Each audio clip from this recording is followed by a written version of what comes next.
Too late. Oh, okay. Okay, well, hello and welcome everybody. It's lovely to see so many people here. And some of you I know, some of you don't from around. I know there's people here from around the world because I recognise some of you from around the world. Well, we're all from around the world, I suppose. That was a silly thing to say, wasn't it? I meant from not where I am. So this is a virtual Viva breakout session, and this is number 3. My name's Sheila Massand, and Sue Pankowicz is with us, and we're hosting the lovely Jackie Ford and the lovely Jacqueline Hollows, the Miss J's and J's, J and J. Jacqueline and Jackie are going to be speakers for us at our Viva event here in Spain in November. And so this is a preview, it's a taster of we hope, of what, I mean, we have no idea what's going to happen in the future, do we? But we're just suggesting that this is a taster session of what will be happening at Viva in our breakout sessions. And I was just saying to Jacqueline and Jackie earlier on, you know, this is what we want it to be. This is our intention, is that we want it to be all inclusive. It's not speakers on the stage speaking at people and just giving them their ideas. It's about, yeah, we're all here, we're in it together, and it's about sharing what they're the speakers, they're going to start sharing. So what we kind of have as a structure is that the first sort of half an hour of this 90-minute call is that Jacqueline and Jackie are going to, I think, tag team a little bit on talking on our topic tonight, which is, can we really, really rely on universal mind 100% of the time? And that's come up a few times with my clients for sure, and around that topic. So that's why we've thrown it out in the ring, if you like. So they're going to tag team a little bit at the beginning, and then sort of 30 minutes in, roughly, maybe less, maybe more, we're going to open it up for questions, for discussion, for conversation around the topic. So please feel free, as Sue said, a little bit later on to just put your hand up and send us messages, or put your hand up and then Sue can unmute you, and we'll take it from there. So I'm going to hand it over to our wonderful speakers, and one of you can step forward and say, I'm going first, please. I know Jacqueline wants to. On you go, Jacqueline. Talk about being set up. Thanks for that introduction, and hi everybody. Okay, so I was planning for you to go first, so where will I go? Yeah, I know.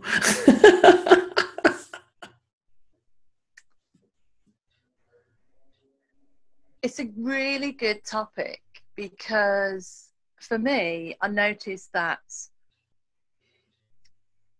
the time when we're asking that question is when we're full. When I ask that question, when I'm thinking, can we rely on universal mind 100% of the time, is actually when I'm in an insecure place, or I've got a lot of thinking, a lot of layer of thinking going on. If I'm to look to my experience during that time, I would see that the answer, well, I don't know if I'm doing giving a spoiler here, but the answer is yes. It's available 100% of the time. And how do I know that, I guess, is the question.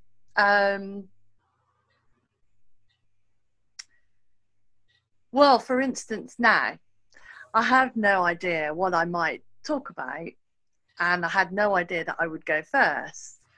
So you just, in that moment, I can either say nothing and wait to see what comes, or I can start talking. But whichever way, whatever I'll say is completely right for right now. And I can totally rely on that. I can totally rely on it, because even if I didn't speak, we might just all sit here nice and peacefully and quiet. I can totally rely on it, because there might be other people out there now who are thinking, Oh yeah, I've felt that, or I've had thoughts about what am I going to do next, and oh my gosh, if it was me first, I wonder how I'd feel, and so on. So whatever comes seems to be whatever's appropriate for that moment. And certainly in my work, I've found that to be true, and even more powerful, because when I'm with a client, sometimes the stuff that comes doesn't even make sense to me. So I know that I can rely on mine, because that is coming through for that person.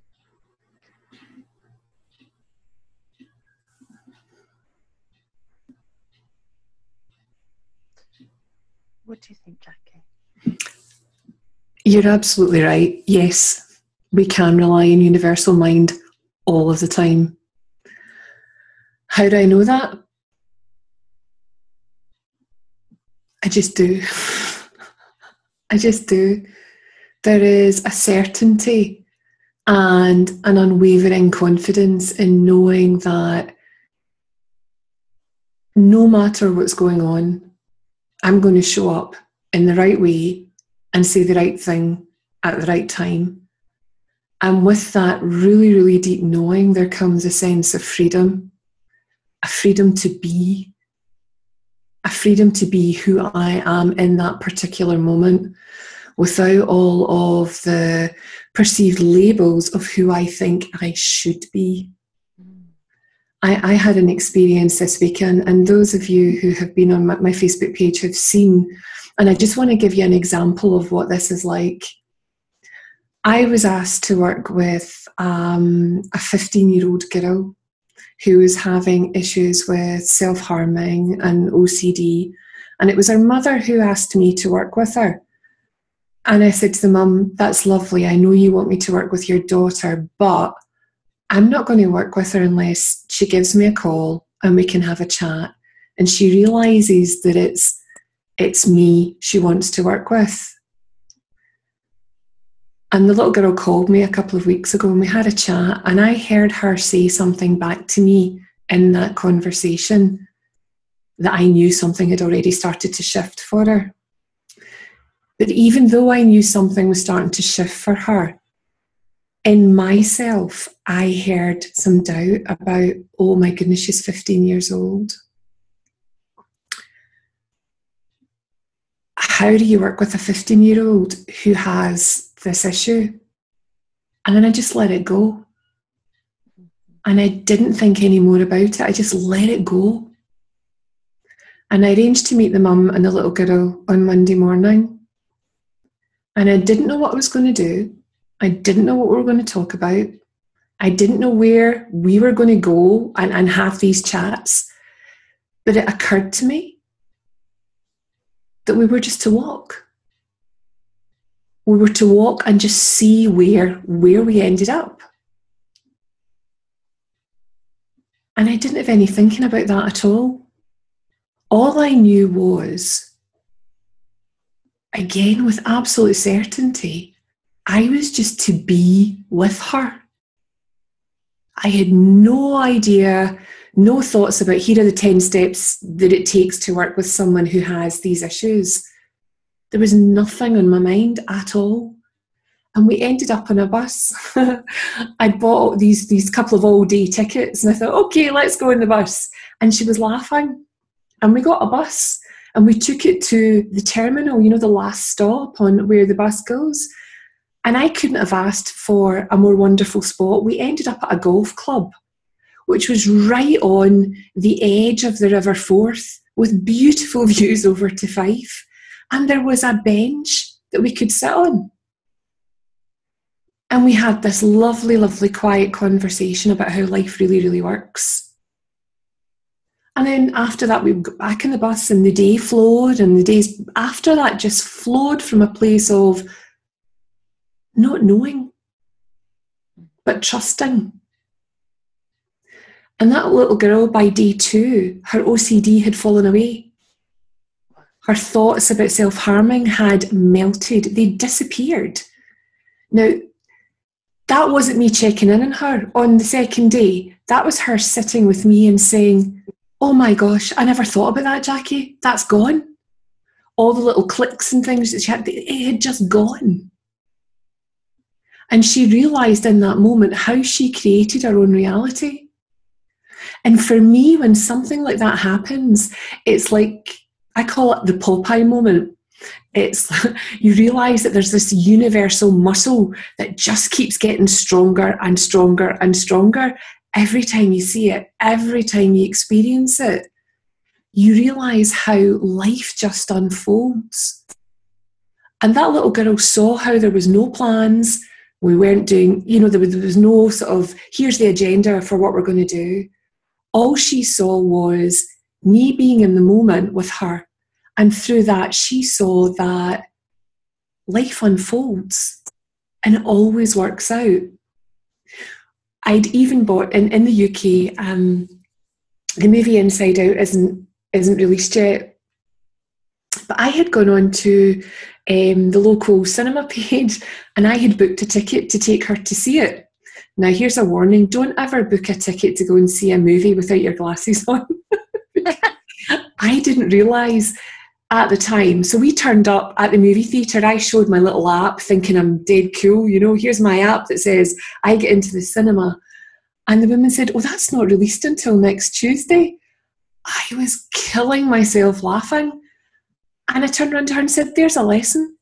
There's another lesson. Life keeps throwing lessons at me. Put your glasses on when you book a ticket for the cinema. And she saw that. She saw my humanity, my frailty, my mistakes, and she saw that I had nothing on it. There was this beautiful state of neutrality. Yeah. Everything always works out. And for me, knowing that with absolute certainty, even if something unfortunate happens to me, with me, for me, with my family, I know I may have feelings of discomfort. I may have feelings of pain, but I know that I'm going to see something. I know that I'm going to learn something from it that helps me be someone new and someone fresh and able to deal with these things. And I heard someone say something the other day there was, you can have 20 years experience of doing something, but we're so blessed in this community because we keep seeing things fresh and new, which means we're not seeing the same 1 year 20 times over. We're seeing things new and fresh all of the time. So, yeah, absolutely, Jacqueline, with absolute certainty and without any wavering doubt, Universal Mind has got our back. That's a beautiful example. Very, very beautiful. It occurred to me as well that that sense of fun and lightness comes from a deep knowing, an inner knowing that Mind's got our back, that it's available 100% of the time. And it is, as you say, regardless to what situation it is. So in business, for instance, I went in and for the people who don't know, I work in prison and I've got a contract to go in and do workshops with the inmates and the staff in the prison, the sort of helpers there. And I had no idea what I was doing when I went and pitched for that business. And I had no idea what I was doing when I went and did that first workshop. And I just went and did it. And there were nerves on both occasions. So both on winning the business or pitching for the business and all the things that followed about, it took 6 months to get that business, about writing a business case, about bringing in evidence, providing material, and then going through and actually going and standing in front of a group of basically 10 roughy tufty guys who had done and seen all sorts of things in their lives and delivering a workshop. which was actually the first time I'd ever delivered a workshop like that. So both, you know, two real sort of strong examples of not knowing really,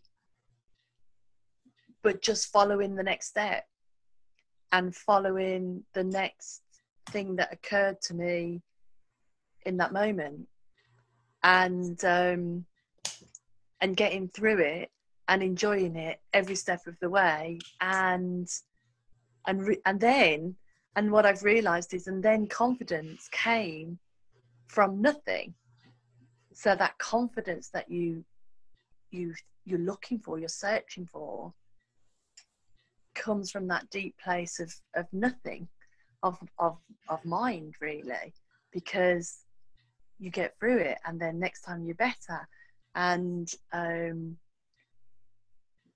in the moment you're good enough because you bring whatever you bring, and that's very freeing to know that you can try anything because mind's got your back.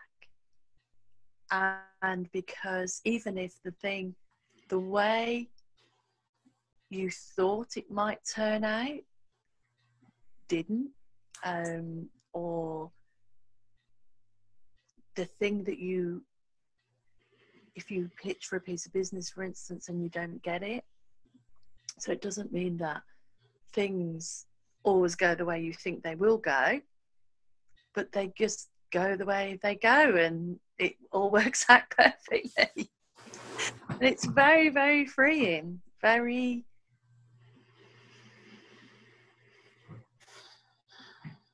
very, I was going to say exciting, but I mean, just it's light, it's in that tone that you had. It's fun, it's thrilling, and it's all encompassing, really, isn't it? It's just, you can achieve anything, and it's quite shocking to me still, because it's like, wow, really, and really. Yeah, it's definitely there. I mean, a couple of months ago, well, about a year ago, I had an idea that I wanted to do something in the Scottish Parliament, and I just thought, well, I want to do something in the Scottish Parliament related to this understanding. And I didn't know what it was going to be, and I didn't know what it was going to look like. And I found myself speaking to people and saying, oh, do you want to come and be a part of this? You know, and so all of a sudden I had, you know, sort of Elsie Spittle and Jack Pransky and Aaron Turner and myself and Chip and Jan all speaking in the Scottish Parliament. And we didn't know what we were going to say on the night. And a couple of the presenters with me said the night before, Jackie, is there not a briefing document? And I was like, no. I said, if we can all say that we can speak from mind, and I was just being, excuse me, bloody minded. I wanted to see if all of these elders in the community could speak from mind and if everything would flow. I was just being mischievous. And I said, no, there's nothing. I just want to see how things go. Here's the title. Let's see what happens. I didn't give the Scottish Parliament a briefing document. I refused to give them anything. I refused to give the MSP anything. And it's that, for me, it's a sense of mischief. It's a huge sense of mischief to see what's going to happen. What's going to happen here? Knowing that it's going to be okay. Whatever happens, it's going to be okay. And the lovely thing is that going in and doing that presentation, not expecting anything from it, the only thing I could think about was, this is a foundational stone that's being set. This is just a first step. Don't know what's going to happen. Let's just wait and see. And from that, I have invitations to go back in and speak to the Scottish Government Directorate in Nursing, Scottish Government Directorate on Public Health Prevention, Scottish Government Directorate on Health and Wellbeing and Sport. And also the prison service have said, come in and speak. Now, again, there was nothing on that. I didn't expect that. And even with these invitations, I'm not expecting anything to come of the meetings, but I know with absolute certainty something will. Yeah. So there's no pressure on it. Yeah. I'm actually at the stage as well, Jacqueline, hearing you say, I don't even pitch for business. If someone wants to work with me, they want to work with me. And if they don't, they don't. Yeah. That's it. Yeah, it's funny because my board of directors say, well, what about the pipeline? Mm. And I say, oh, the pipeline, because the work just comes. Yeah. And when I say pitch, it's really just a euphemism almost. It's just because someone introduced me to someone who said, oh, they might be interested in what I've got to say, and I just went in and talked about it. And it started off as, oh, shall I come and do a half a day with you? Mm. And ended up as being a 12-month program. Mm-hmm. And I had no idea. And like you described there, every single step delighted me and excited me. Oh, the commissioners are talking about it. Wow, the commissioners are talking about it. It's that not having anything on it that gave me the freedom to be fresh, Mm-hmm. to just go with whatever came, and not expecting any outcome, as in not knowing what that outcome might be, being open to whatever that outcome might be. But it's also as a mum, it's gorgeous to know that not only has mine got my back, it's got everybody else's back, it's got my kids' back. And that's allowed me to step back as a parent and see my children as the beautiful souls that they are, rather than something that I have to mould and fix and sort to take part in a society that exists.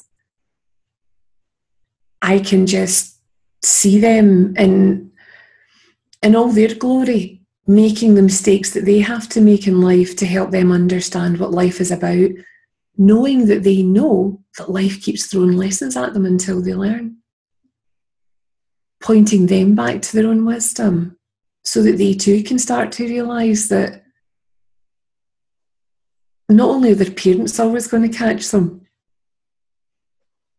but universal mind, you know, the intelligence behind life's always going to be there for them as well, as long as their eyes are open and they can actually see it and feel it. And again, as a parent,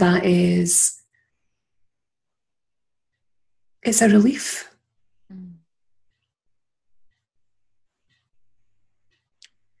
It removes that element of needing to control.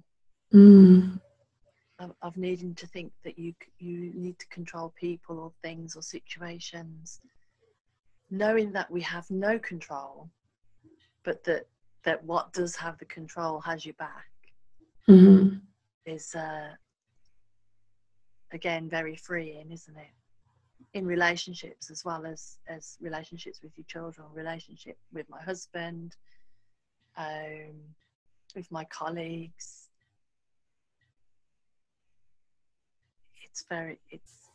It's wonderful to see that within them.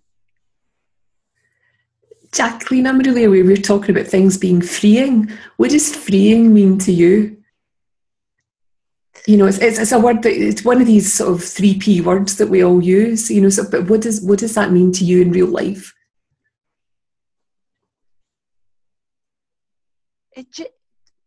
It means to me there's a whole layer of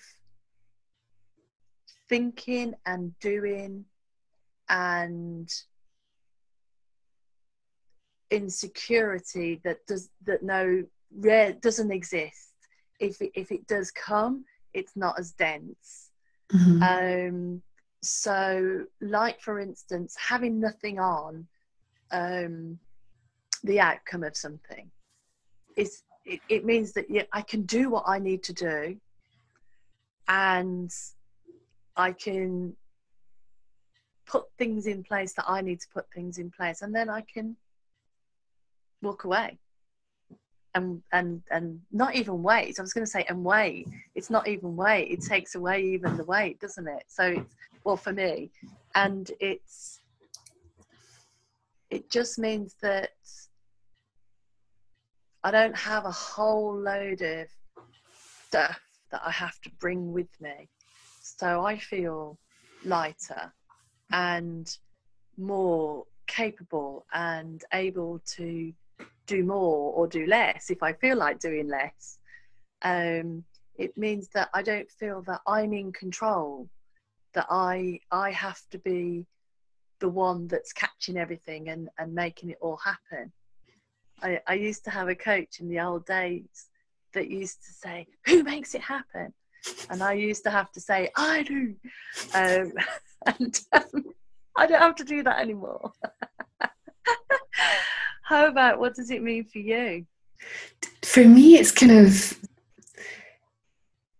you ever sat in a pub or a club or somewhere that's really noisy and the noise resonates in the background and you're trying to have a conversation with someone, so there's still all this background noise going on and you're trying to focus in on a particular conversation?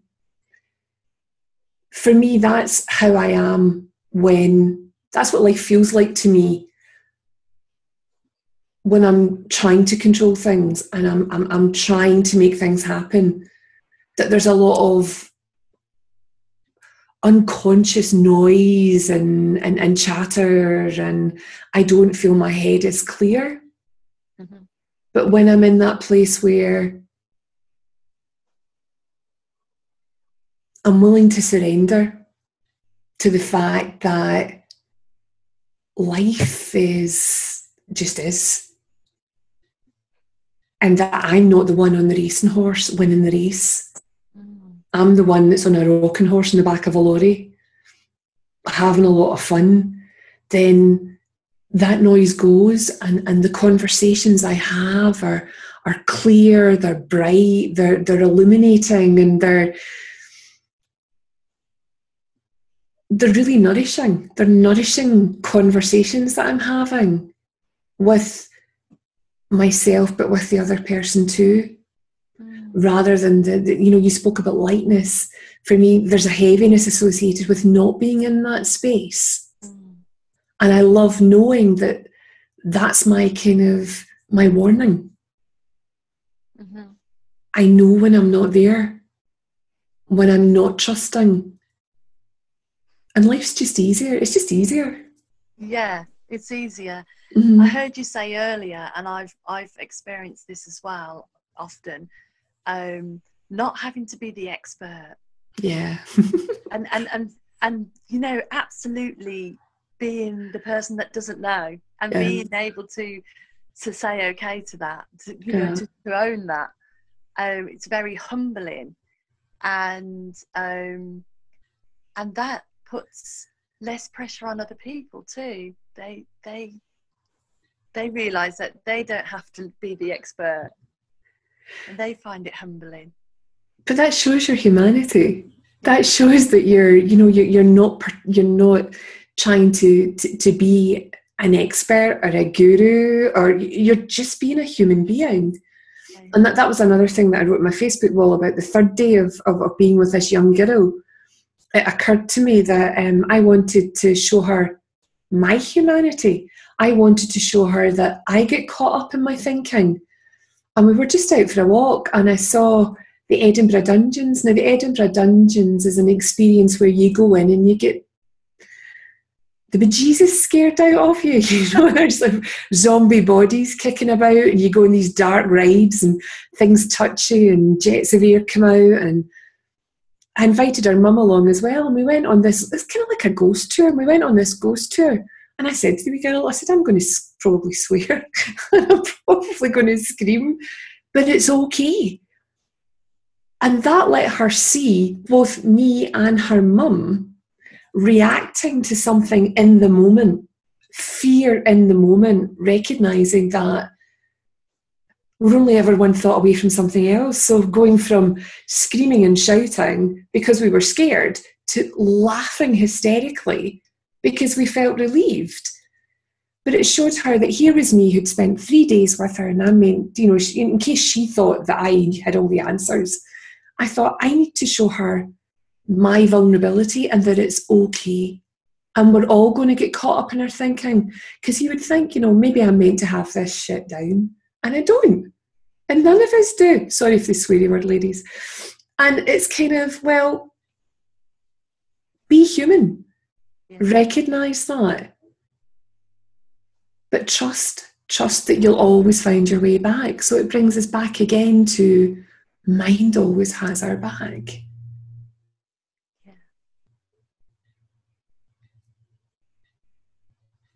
So I don't know if anybody's got any questions, and I'm sorry I said that bad word. Not really.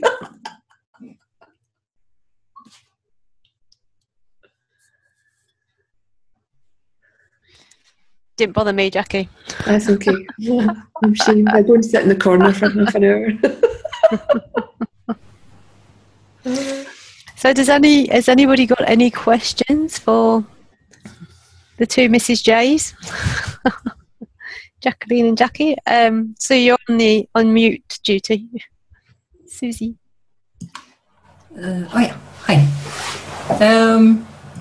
It just occurred to me that when you said universal mind always has our back, that I used to think that meant that everything had to have a good ending, so to speak. And, you know, how do you define a good ending? Everything becomes very loose these days.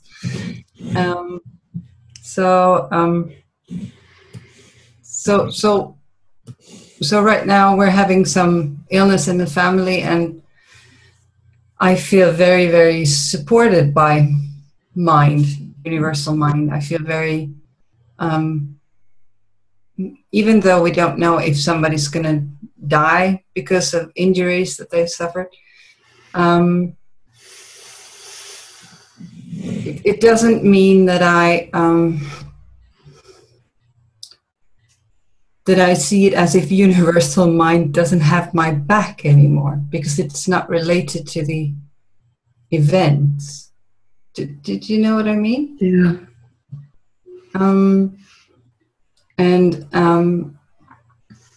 So I don't know if you want to talk to that, how that can be.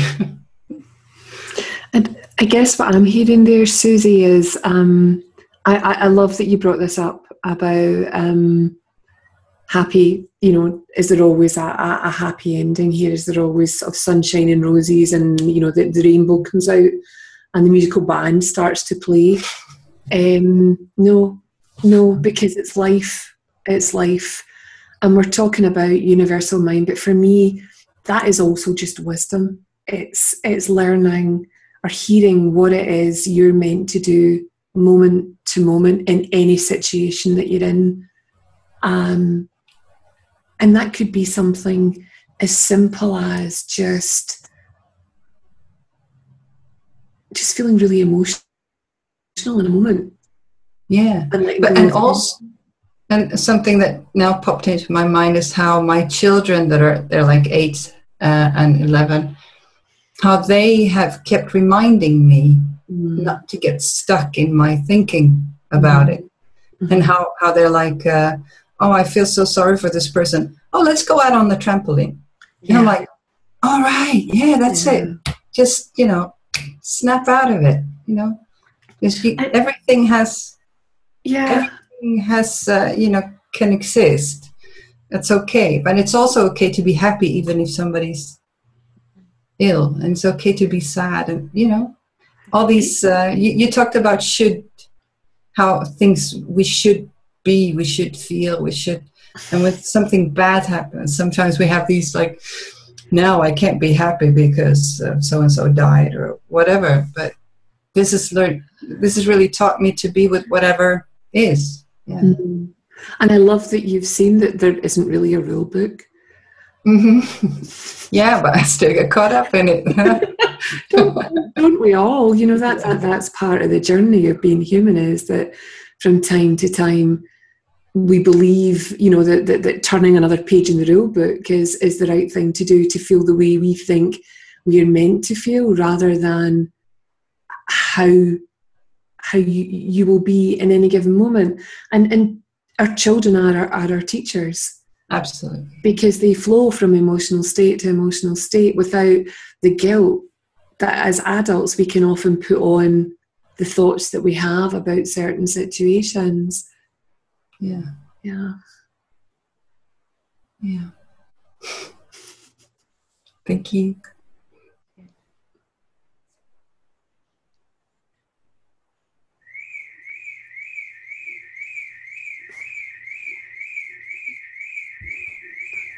Thanks for sharing that, Susie. That was I kind of had the same sort of thoughts popping up when ladies were speaking earlier on. It sounds like everything's got to, it sort of has a happy ending. So I'm really glad you brought that one up.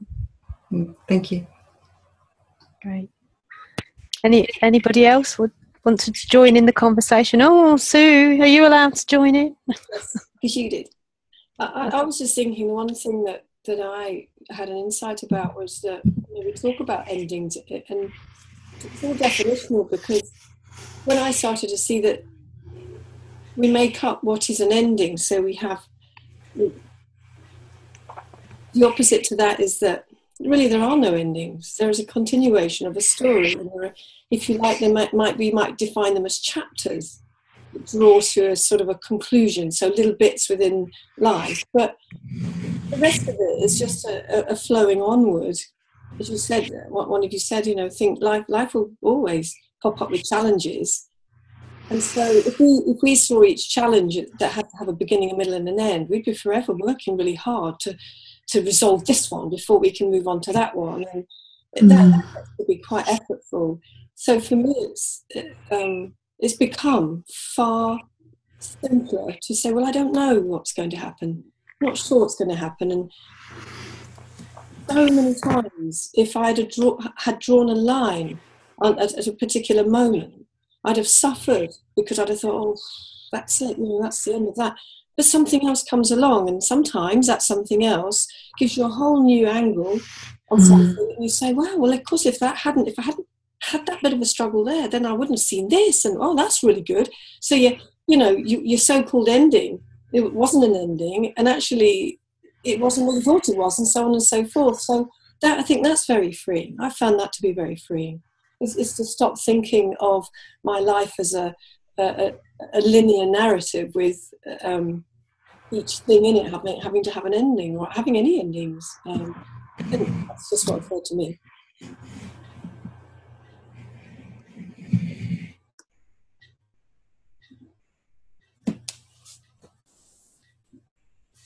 Marianne was going to ask a question earlier.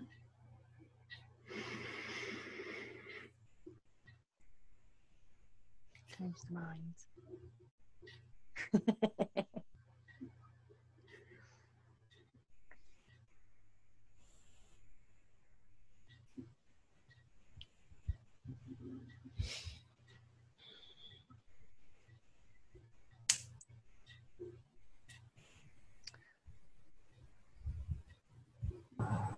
I was going to say, if there are no questions... Oh, go on, Fiona. I was going to ask how each of you flex that muscle to be able to fall into universal mind more of the time. How did each of you get to the place you're at now? Great question.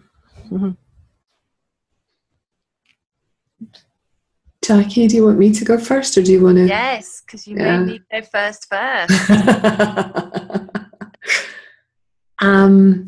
had a pretty big insight at the very, very beginning of my journey. I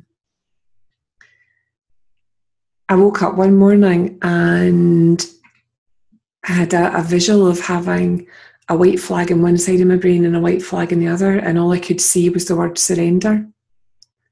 And I had no clue what that meant. I really didn't know what it meant.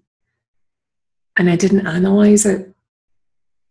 And what I found over the coming months and years was that less and less I tried to figure things out.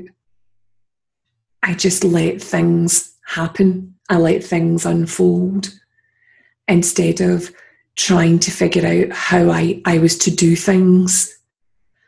And in that surrendering was a quietness. And that quietness helped me see what it was I was to do without me actively and mentally forcing myself to figure it out. And it's that whole thing about, it's the implications of this understanding rather than the application of the understanding. The implication is that we step back and we let things happen rather than there's a technique to make it happen. So the development of what I call this universal muscle for me is, it's a reassurance and a reaffirmation every time it happens, that I just trust it more. You know, that I don't feel I have to flex anything. I don't feel I have to practice anything. I don't feel I have to analyze anything to see, oh, what's that universal mind? Is that what's working behind this? It just is. It just is. And I know that all of us on this webinar have had moments in our life where, and experiences in our life where things just flow, they just happen. And we never think to say, was it this or was it that? And we use cute words like serendipity and karma, and it's just other words for this is what's meant to happen. And relaxing in that and bathing in that understanding that this is what we're meant to do, this is what's meant to happen, and I'm comfortable in that. And I think I was a control freak. I mean, my husband will tell me, 3 daughters, and one of my daughters was in the kitchen with me. We were making a cake, and I was like, oh, let's do this, and she's like, no, let's do that. And my husband came in and he said, well, this is how 2 control freaks make a cake. You know, and I hadn't seen it as visibly as that. I thought I just had good ideas, you know. But I don't do that anymore. And there's almost like there's a jet stream of my kids are still waiting for me to be that woman. And now I don't. I just let it happen. If I feel I want to say something, I'll say it. If I don't, I won't. And that in itself again lets me say, oh, that's changed. That's different.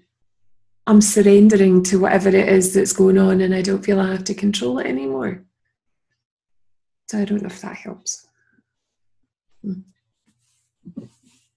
It was a little bit, it's a great question, Fiona. It's a little bit different for me. I never had a visual like that or an insight like that. But I just noticed that the things that happened without me knowing they were going to happen happened anyway. And the things that I tried to make happen sometimes didn't. So in my past experience was that whole thing about I'm the one who makes it happen, you know, so I'm the one who has to get the work or get the education or make the relationships work or not work. And I just started to notice that the things would happen without me doing anything about it. And I started to be curious about, well, how come that works then? And the more that I sort of stepped in that direction, the more I noticed it was just easier if I let that happen without me trying to make it happen. And I just became more confident to look in that direction. And then what really cements it all the time, 2 things really for me. One is the way that, so for instance now I'm, because I work in prison, I'm developing a program to work with people when they come out of prison. And I'm putting a lot of effort into this, and it really feels like the right thing to do for me. And it's great, I'm enjoying it. and I'm enjoying exploring the direction. And today, one of the connections that I've got came up with, well, the police commissioner thinks that's a great idea. But what they really want is this idea.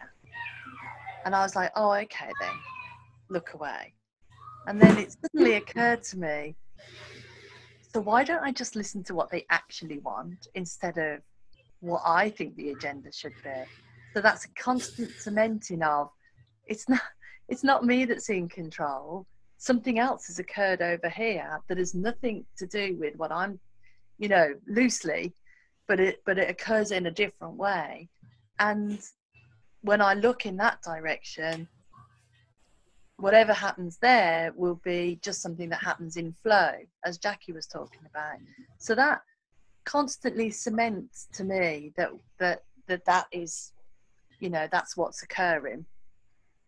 And the other thing that cements it for me is that when I work with people, seeing that I work with recovering addicts as well, and seeing that even in the deepest, darkest place, the stories that they tell me, mine was there. They will have some wisdom about a situation that they're in, or something occurs to them. And now when they look back, they can say, well, I knew I shouldn't have, I knew I should have come out of that relationship, or I knew I shouldn't have had a drink that night and done this thing that followed next. So that you can hear that wisdom was there, even in the places where we might not think that wisdom exists. And that constantly cements to me, not that it needs to, but that if you like to talk about the muscle, that's where I keep going, oh yeah. So when I forget, those are the places that remind me. I hope that's helpful. Thank you.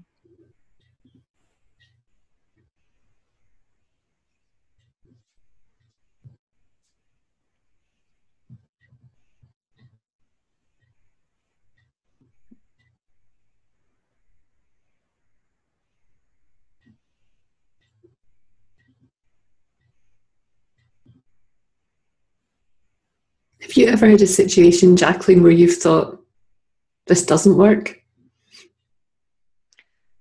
This as in the situation, or this as in mind? As in mind.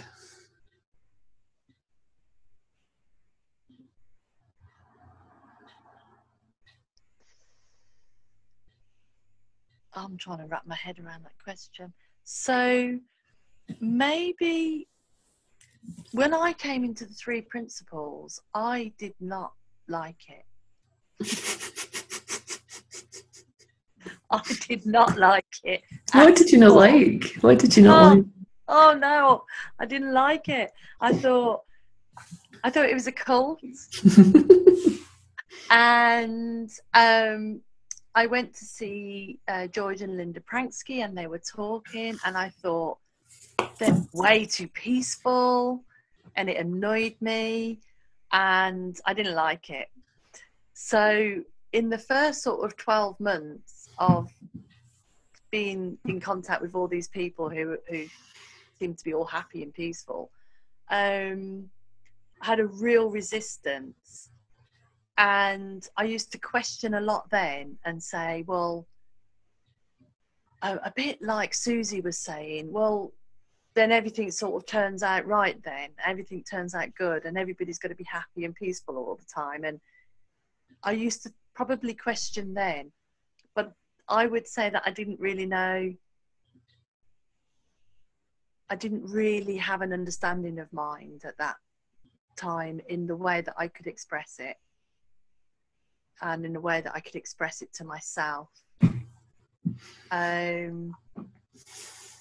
I think when I took the hocus pocus out of it, I never question it now, because the hocus pocus has gone. So the made up thing in my head about what it was, there's nothing really to argue with. And like you pointed to earlier, life is life. the human experience is to experience life in all its glory. Absolutely. Why did you ask the question? No, just curious, because I was brought up in a religious household, so, but I always rebelled against that, because for me, I didn't want to put a name on whatever it was, you know, and my older brother is a Church of Scotland minister, you know, and I came from a family where my mum was a Catholic and my dad was a Protestant, and for me, I knew there was something and I didn't know what it was. And I went to Sunday school and I did all of those things. And I always believed in something greater than me was making things happen. I've always believed that money flows. I've never, you know, and any time where I've lost that sense that money flows, I get into trouble. Like 4 bills come in at the one time and there isn't enough money in the bank account. So I'm really good now at believing that money flows. Yeah, it's just, you know, sort of even at times where my parents have been ill, or my mum and dad passed away, I've always believed that wasn't the end. You know, that wasn't the end, and that they were here for this journey, and I didn't know what was coming next, but I knew there was something. And that for me has always been comforting, knowing that as human souls, we're all, each and all of us, on a journey, and we're living the life that we have here on earth. And I don't know what comes next, but I'm happy to believe there is something next, and I'm not afraid of whatever that is. And that, again, is for me just it's a freedom, it's an understanding of being human in this moment. Again, you think about sort of Eastern cultures, and they're all brought up knowing that they are spirit with a body. And unfortunately in the West, we look at this very much from the perspective of we are a body, and if we live long enough, we start to realise that we have a spirit. So it's the connectivity of being human in every way possible, experiencing every aspect of life, whether you want to label it good or bad, but knowing that whatever happens to each and all of us, there's something in there for us to learn and to share that will make us more enlightened beings, really. And having fun with that rather than being frightened of it.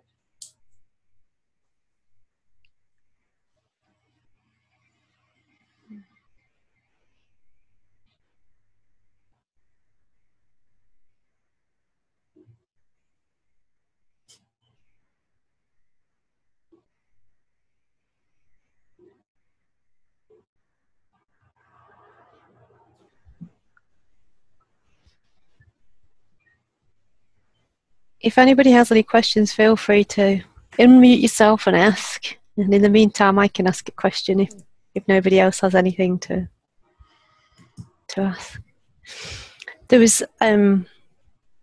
something that keeps popping up listening to you both speak. Is this especially you, Jackie, with the mischievousness and the fun, and Jacqueline with the lightness, and it's. I'm just thinking about people that I speak to who aren't living from that place of mischievousness and fun and lightness. And that's where the questioning comes, I think, from, how can we rely on this thing called universal mind? What would you say to, because I think I'm picking up, there's a sense of it all goes together, the lightness, the fun. So if people are feeling very heavy, I think that word came up earlier on as well. That's when you're not seeing it, if you like. So could you just speak to that a little bit about if you're not feeling lighthearted or mischievous, or or life is fun and not taking it seriously, I think. Could you speak to that a little bit? Do you want me to go first, Jackie, or do you want to go? I'll go. We'll take it in turns at the first thing.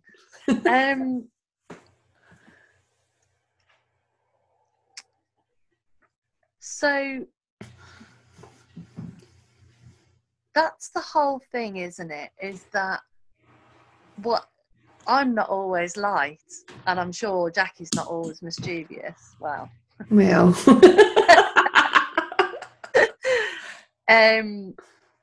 Is that this is not, for me, this is not about believing something. And even I do use the word trust, but I hesitate to use it. It's not even about trusting in a sort of in an intellectual way.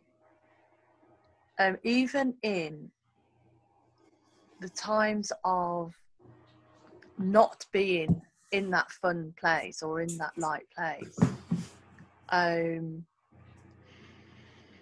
don't feel as caught up or as concerned about it. So there are sometimes dark moods. You know, dark thoughts bring dark moods, and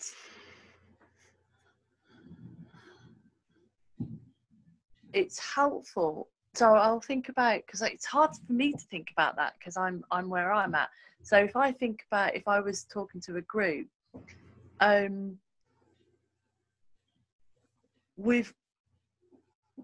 I bring wisdom down to be in its simplest form, as in wisdom's not a bolt of lightning, or if you're very lucky like Jackie, to have something appear so big and bold that you don't even know what it is, but you know there's something there. Wisdom to me is really the simplest daily nudging in our lives. Bring the washing in just before it rains. Think about posting that letter just before the postman comes to collect the post.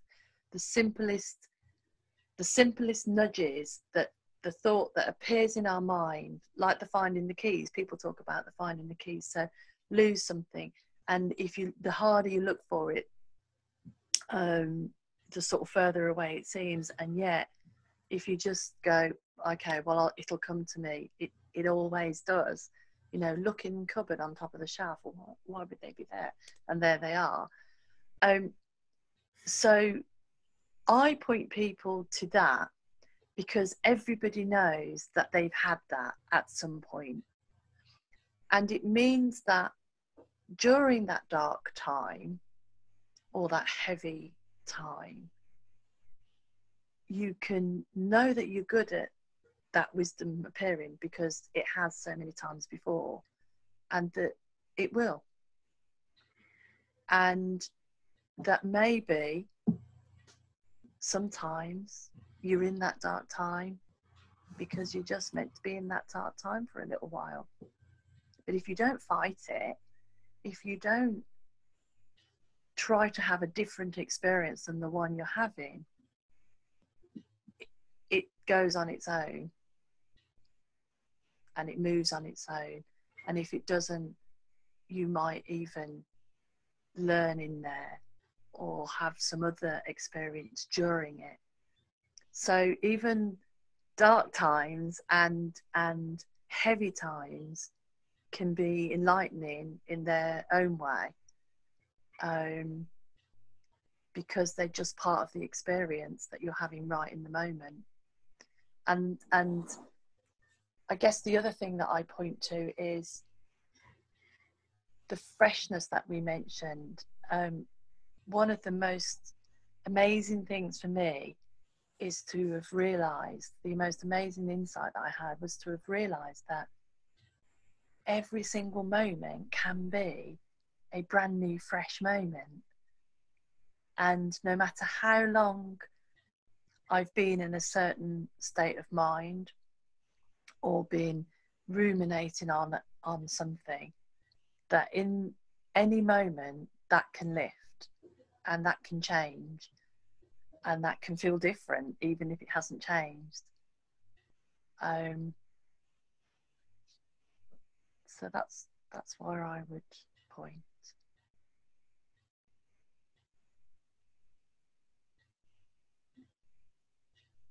I don't know, in my experience, it's kind of, what is a dark time? What is a light time? What is thoughtfulness? What is thoughtlessness? Even someone who is feeling down about something will have experienced periods in their life where they haven't been like that. So already they know that it's a transient state. And for me, when I go into one of those places where I just have a lot on my mind, I know that I'm always going to see something clear. I'm always going to see something fresh out of it. So I'm not scared of it. And I don't tell myself the stories anymore of, for me, it's kind of like it's the whole dark novel and film noir. If I'm saying to myself, oh, I'm in a dark mood, or, things are really difficult, it's like you can use language to scare the hell out of yourself. It is what it is. I'm in a different state of mind. Something's going on. I'm not quite sure what it is, but it feels a bit heavier. But I know there's something else at the end of it, and I know that it won't stay with me all the time because I've experienced this throughout my whole life. I've had moments of sadness, moments of happiness, and sometimes within seconds of one another. So I don't know if that answers your question, Sheila. Yeah, I don't think it was particular. I don't know if it's a question. It was just a sort of a thought that I had, having heard the question the question that we've posed for today's session.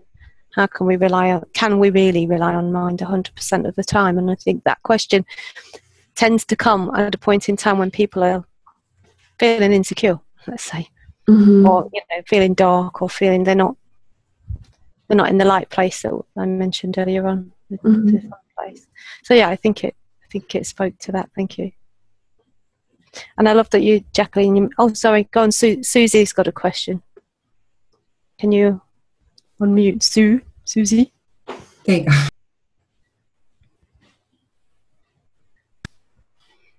It was more something that popped up when you were talking, Jacqueline, that even with labor pain, you have these.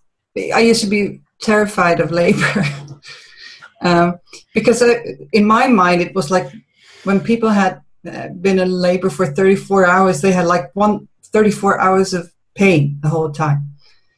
But later, when I was in labor for 34 hours, I realized that I had these breaks in between with no pain, and they were very relieving. It was very, and I think that's also mind at work when we're in dark times, is that we have these little pauses in our labor pains, and maybe it is labor pains sort of because maybe it's taking us to somewhere else where we can see things from a different point of view, like Susan.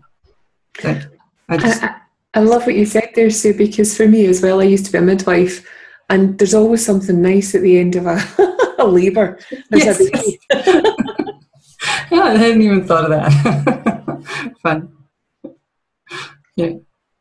That's a fantastic analogy, because that absolutely describes everything we're frightened of.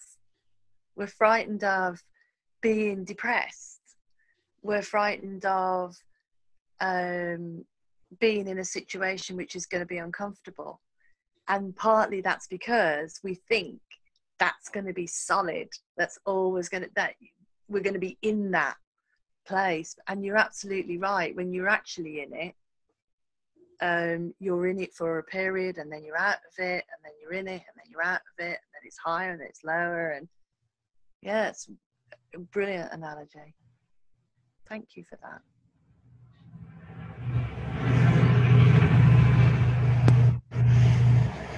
Can I have a question now? How do you talk about mind in the corporate world? Do you talk about labor and...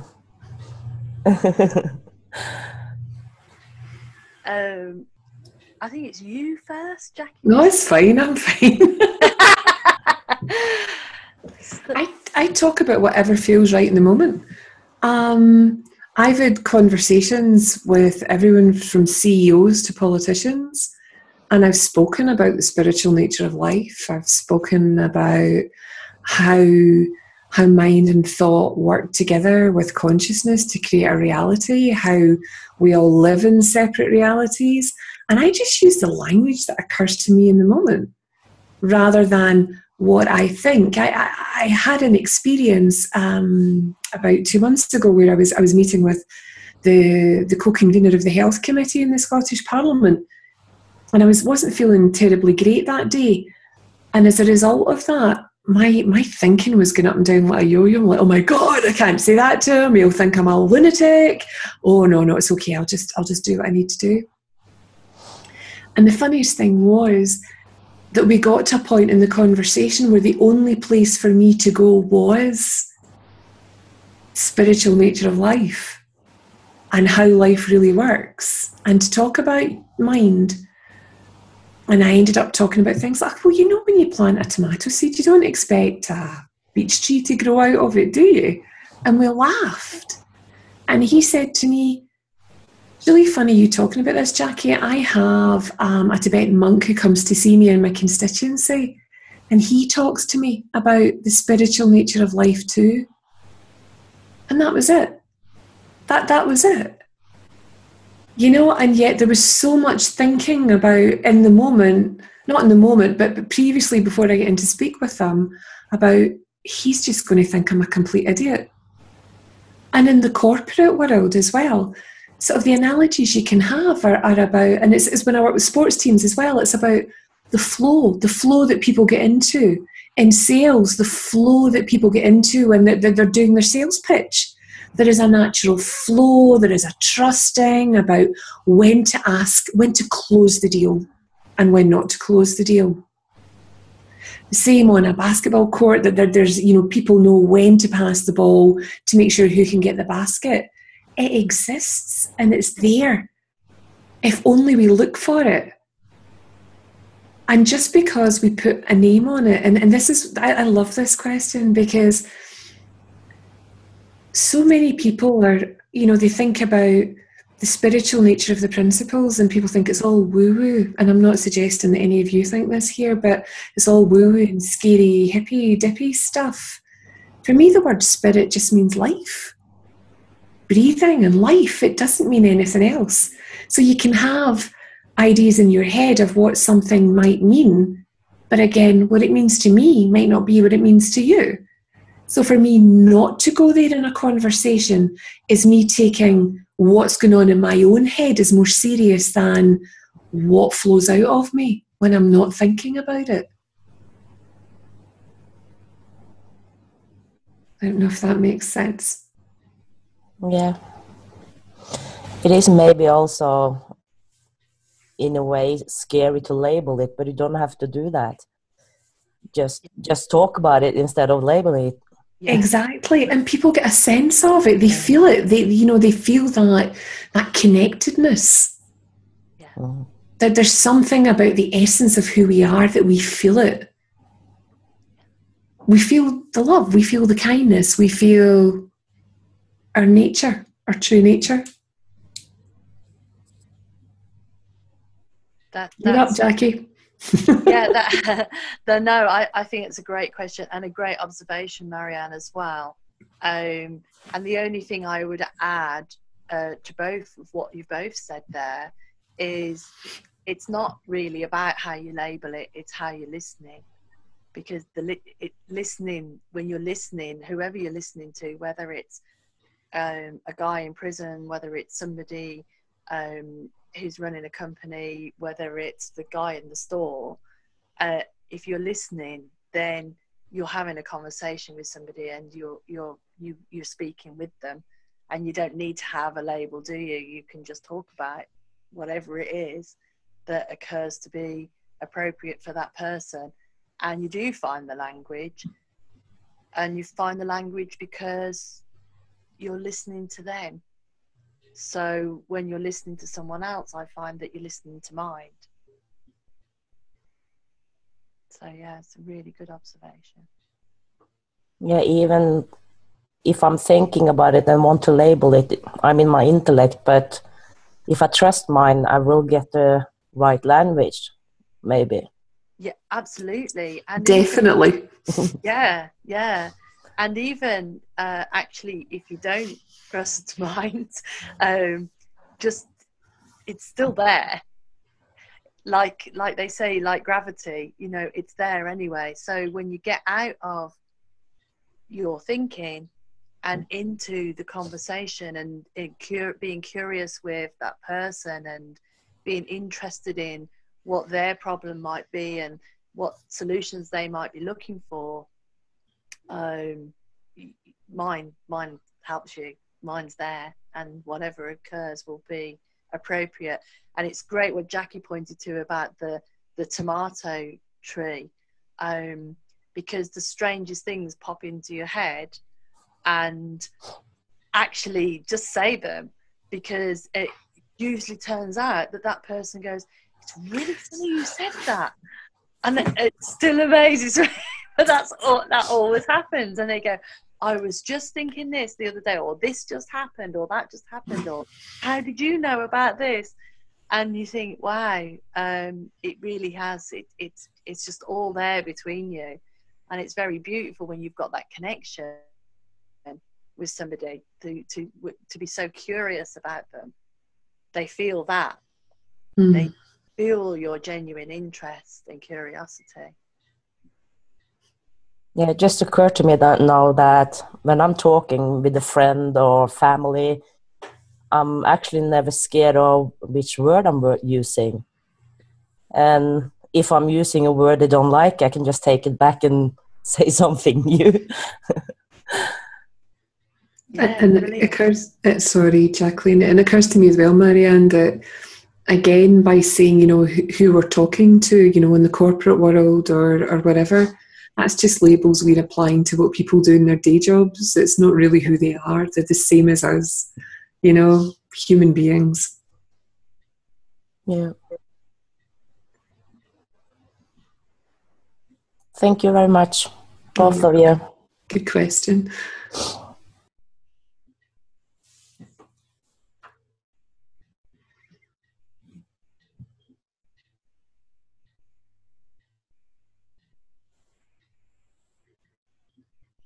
I love how everybody's always so quiet on these things.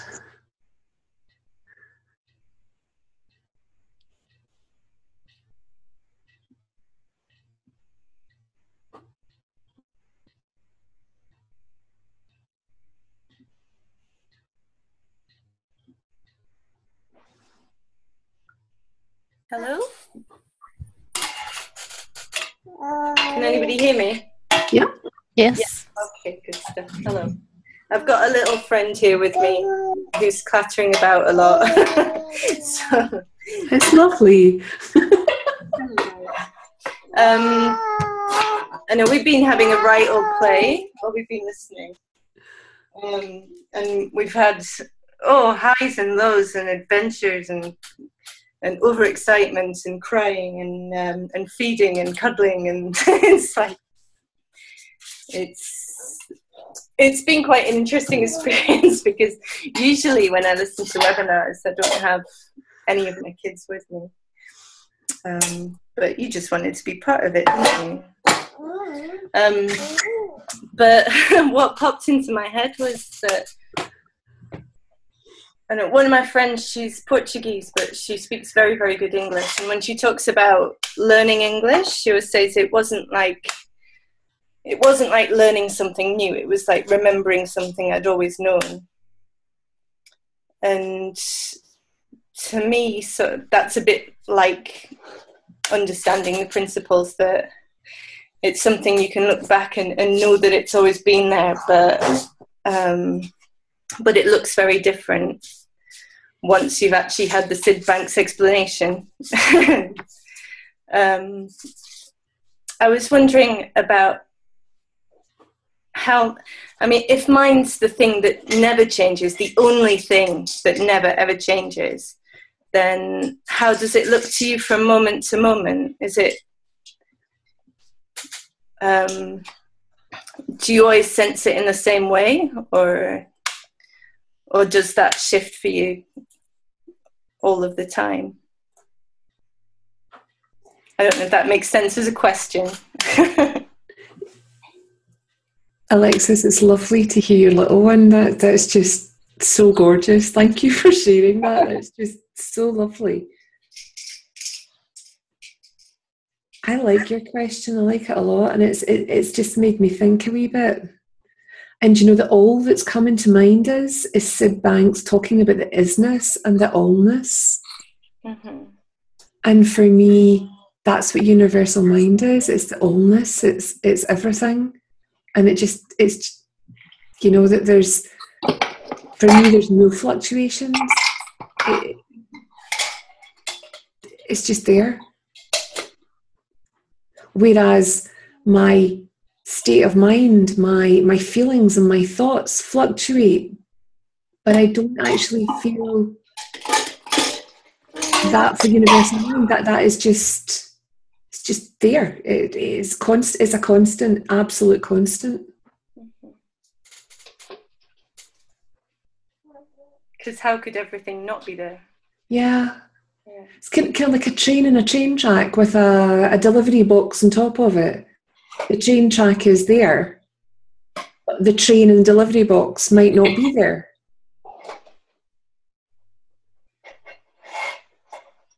I really like that, actually.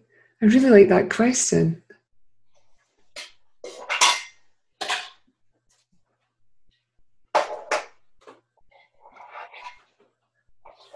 Jacqueline, where's it going for you? That It's a really interesting question. So I went to, I guess I don't question, it goes back to what you said earlier, Jackie, about you don't question whether it's mind or not, or, you know, that happened. Was that mind? Mm. It's that it is that constant. But it does, I think it was Alexis that asked the question. It did bring up an interesting thing for me, which was, I don't think I've even seen this before, which was, yeah, mind appears actually differently all the time. So I never know what is mine. I couldn't put my finger on that, that was mind. Because sometimes it's a nudge, or a thought pops in, or sometimes it's a overwhelming feeling of love and connection, or sometimes it's something occurs that makes me go, wow, that's a thing, or sometimes it's a massive insight. So it's not something that I could ever know what it is, because it appears in so many different ways. And so I don't know if that makes it even more confusing. See, for me, it doesn't appear in different ways. It's just a knowing. Yeah. It's just a knowing, an understanding. Yeah. I'm going to ponder on that one. I do like that. Well, I'm not going to ponder on it. I'm just going to leave it and see what comes of it. But it's curious. To me, it just is. Just is. Again, does the tomato plant that's growing into a tomato plant keep checking on itself, saying, has mind got my back? Am I going to grow into a tomato plant, or am I going to grow into a beech tree? My leaves look all right. Yeah, they look good in this.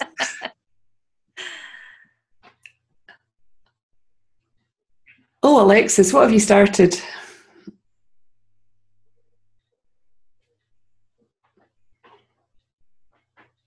Does anybody else get any thoughts on that? I just think it's a constant and it just doesn't change, and it's just annoying. And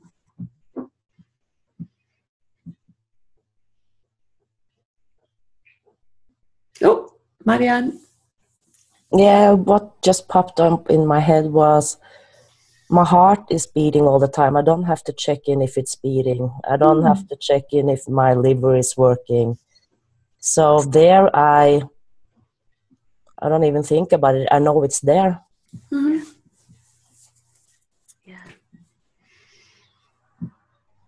Could you imagine, though, that all of a sudden universal intelligence disappears? That would be catastrophic, wouldn't it? You wouldn't survive. That's for sure. Not for a second. I don't even know what my liver is doing. Yeah. I will be in big trouble. We'd all be in big trouble. Yeah. Yeah, It's so, like it's so, sorry, I was just going to say, would the universe disappear into a black hole? What would happen? we just have to jump after. No, but it's like in our body, we just take it for granted that it is working. Yeah. And one day it stops. But there we just see it as it's so natural. Mm-hmm. Without it, it wouldn't be anything.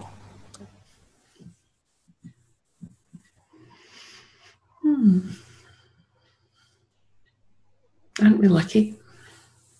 Yep. For sure.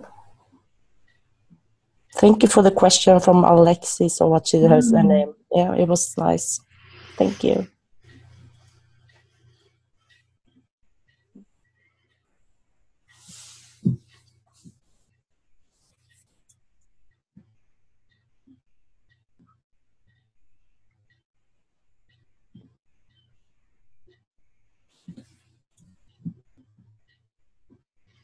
Has this been helpful for people or interesting?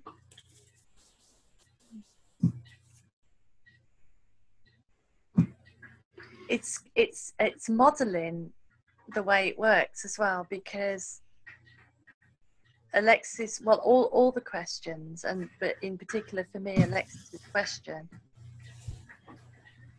helps me learn. I'm learning in the moment.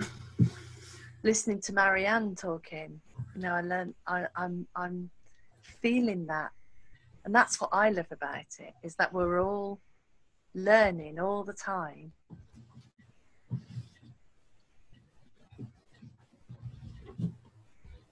Mind is helping us all the time. Not changing for you, Jackie, but for me, changing shape, because there's the way I see through my thinking. I see a little bit less, a little bit more thinking drops away or widens out. Another crack of light comes in.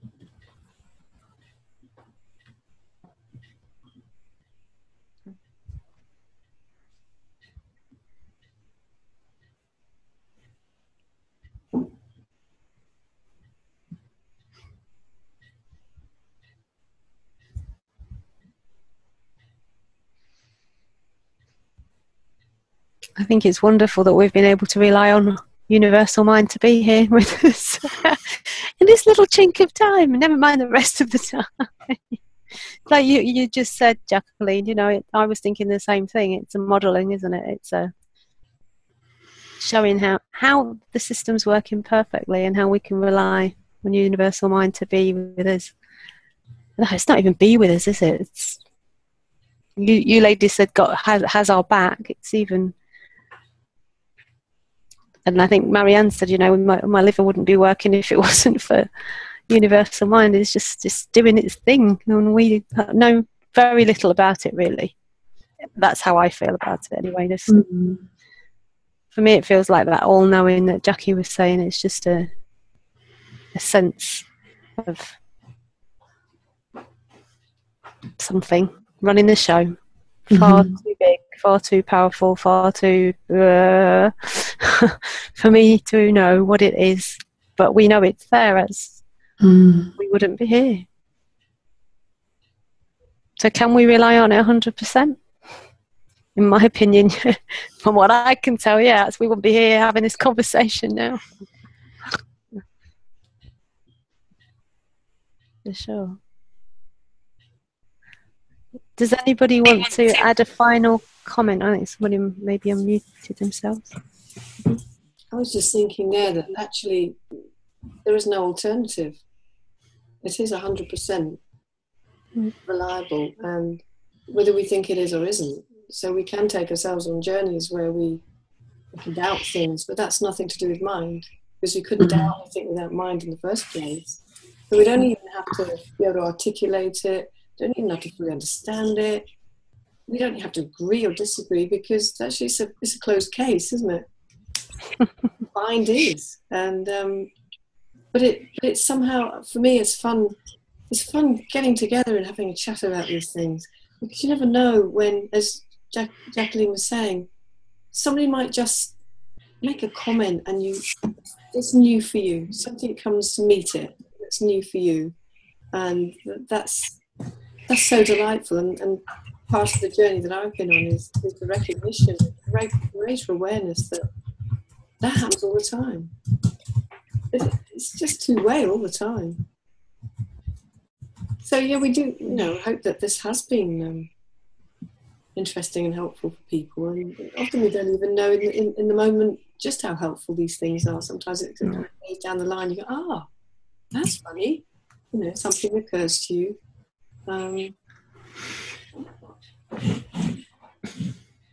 So does anyone would anyone like to say anything, a comment? You don't have to, it doesn't have to be a question, it could just be, does anyone have any questions? Because obviously behind this, obviously standalone, but behind this is the whole notion of us creating a sort of a virtual room for us all to visit in the spirit that we believe that Viva is living and breathing in the same spirit. So I didn't know if anyone would want to take a chance, or take this chance to ask anything about the Viva event or ask anything. Just open forum.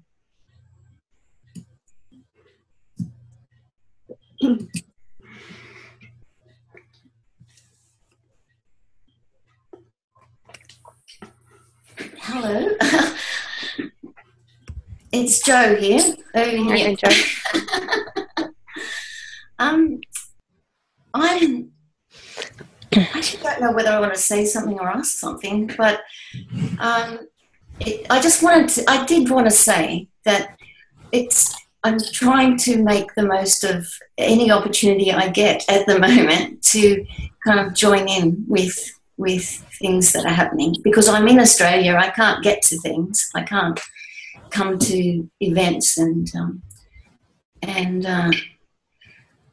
I was just wondering when you were all talking, and I'm sorry I missed the first bit. I somehow I didn't know how to get off hold. I was on hold for a while, so I sort of worked that out. Maybe mind helped me do that.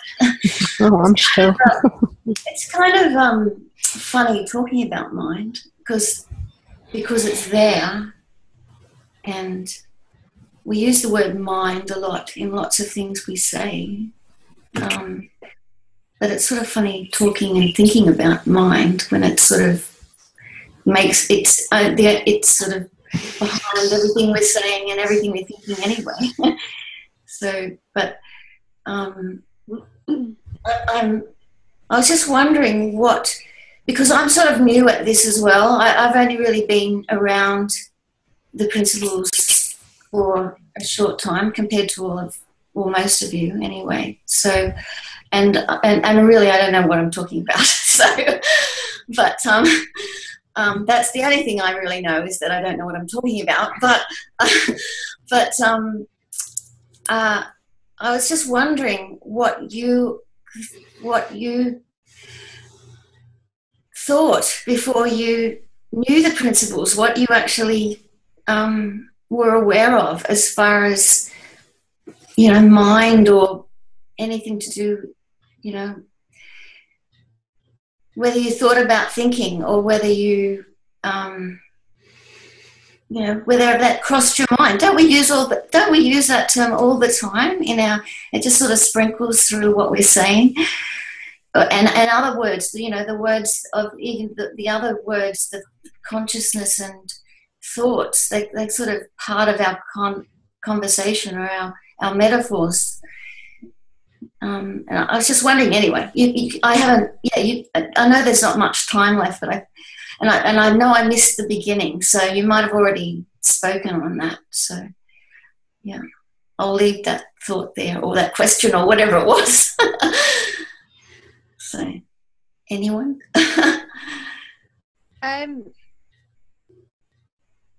So, I think the question was, did we ever think about what did we think was there before we knew this? Yeah, because I'm not sure what's changed for me. I just know that I've become aware of it, and it's really kind of sparked my curiosity. I came across the principles towards the end of 2013. So that's a bit over a year ago, I suppose, a year and a half ago, or a little bit longer. So as far as the sort of way of expressing things go, it crossed my mind, like you, Jackie, that is this some kind of weird cult that I've just kind of at one point. That didn't last very long because everyone seemed too nice, you know. And I mean, maybe people in cults are nice as well, but hey, you know. Well, just really briefly for me, before I was never aware that thinking, the role that thinking had. I didn't know, I didn't realise that my reality was created by my thinking and my consciousness. If I had a done, I think that I would have had a bit of an easier life, a bit of an easier journey. And as far as mind goes, I came into I had a spiritual awakening, maybe 6 years ago. So before the principles, you know, a couple of years before I'd heard about the principles. But there was a bit of a heaviness around it because I had a spiritual awakening, but I thought that somehow I was manifesting or I got that I was part of creating reality, but it came with a lot of blame and a lot of responsibility, and I couldn't really, I thought that I had to understand how it worked. So that was a bit of a relief, really, to sort of recognise that I've got nothing to do with it and I've got everything to do with it in a way. And then prior to that, I was brought up a Catholic, a bit like Jackie. I had a bit of a religious upbringing, not as much as Jackie. And there's no priests or anything in our family, but I had Irish Catholic upbringing, and I totally revoked the church. I just did not like organised religion at all, and hence the reason for thinking the principles were a cult was that as soon as there's any celebration of what I think is a guru or anything like that, I get all thoughts about what that means. And actually, it's only when I've let my thinking go that I'm actually, talk to a lot of people who have religious inclinations, and I can hear mind through them all now, and I can hear mind and in all of those places. But whereas before I would have blocked it out. So that's sort of a brief answer. For me, Jo, and it's lovely to see you. I've always known that I thought too much. I've always known that I thought too much, but I didn't realise. I had that thought as well, about myself. But I didn't realise that my thoughts created my reality. I didn't make that leap. I didn't see that. And I went down the neuro-linguistic programming route and the hypnotherapy route as a way to control my thoughts. And that worked for me for about 10, 15 years, but it was exhausting. It was just so exhausting. And I just kind of stumbled across this understanding. And I completely got mind because I'd been brought up in a kind of environment where there was something bigger than all of us. So that was never anything I stumbled with. Yeah. It was, funnily enough, it was consciousness that I got thought, I got mind, but consciousness never quite rung true for me for a while until I heard George Pransky talking about it. Right. He spoke about, thoughts being like the script of our life and consciousness being like the special effects department that adds life to whatever thought we've got going on in the moment. And then it just hit me and I thought, wow, I get it now. I don't really get it, but I got what he meant, with that sentence. Yeah. But yeah, I've even got a book that says it's called Women Who Think Too Much. I think I need to read that. I'll send you that one, Jo. Yeah. I can remember, I've actually had a similar sort of background. I grew up in half Anglican and half Presbyterian, actually. We used to get dragged off to Presbyterian Sunday school once a month so Mum could take communion. So yeah, and I a lot of my friends have been in Bible college, and I spent some time doing that as well at one point. But so I kind of understand. I had that sense of always there's being something bigger and beyond, and so I kind of understood that, and I understood even from a young age. I knew about my thinking because I used to watch my family and wonder what they were thinking, because we didn't talk about our thinking, but I used to wonder what they were all thinking. So, but yeah, I don't know. I don't think anything's particularly, I don't know whether I can say anything's clicked or not clicked or it just feels right. And I don't know whether I hear people talking about the feeling, and I don't know how that's connected. I don't know whether I've experienced that. Or not. So you just said something beautiful there, Jo. You said you said it feels right. Yeah, it does just feel right. That's the only thing that kind of kept me coming back. And I've got a bit of an advantage over some of you guys in that I've heard most of you speak, apart from the other people because I've been the only things I've had access to are, I guess, some of the movies that, thank God, I mean, here am I saying thanking God now. Someone, that who does the movie? Three Principles movie. And Brett Chitty with the Supermind. I've managed to hear a lot of you speak before, so that's great. And I've heard a bit about some of your stories too, which I can kind of slightly remember. And I listened. I heard some of the talks that you organised last year, Sheila, at that conference at the end of last year, and they were fantastic, So I